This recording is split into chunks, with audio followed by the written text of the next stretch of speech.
খেলার মধ্যে একজন সর্বোচ্চ প্লেয়ার যে তার নৈপুণ্য দেখাতে পারছেন, এটা খুবই দুঃখজনক একটা ঘটনা। সেটা আমরা কেউই আসলে মেনে নিতে পারি না। দেখেন, মোস্তাফিজ আমাদের দেশের অন্যতম একজন খেলোয়াড়, আমাদের ইতিহাসের অন্যতম সেরা ফাস্ট বোলার।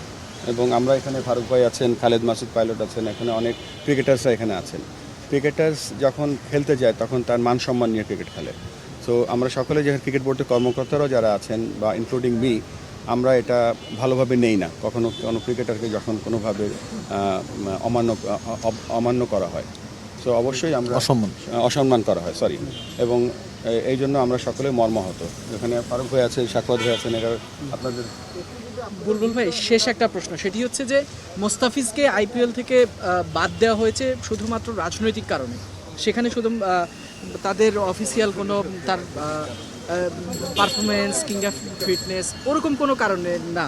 সেক্ষেত্রে আপনারা কি বিসিসিআই থেকে তাকে বাদ দেওয়ার ব্যাপারে কোনো জবাব কোনো কিছু জানতে চেয়েছেন?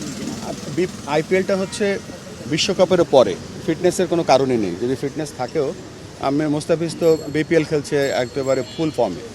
সো এখানে এর থেকে বেশি বলার কিছু নেই। এটা ফিটনেস কোনো ব্যাপার না। এবং জিনিস যোগ করি আমি, আসলে বিসিসিআই কিন্তু কেকেআরকে চিঠি দিয়েছে।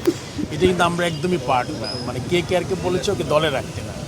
এটা কিন্তু আমাদের বোর্ডকে কিছু জানায়। ও তো রাজনৈতিক কারণেই, রাজনৈতিক কারণে এটি আমরা সবাই মানে এটা খুবই অত্যন্ত দুঃখিত যে একটা রাজনৈতিক কারণে একটা ছেলেকে, এত ভালো ক্যালিবারের একটা প্লেয়ার যে তার অনেক কিছু দেখাতে পারতো এই আইপিএলে, সেটা করতে পারিনি, যেন আমরা দুঃখিত সবাই।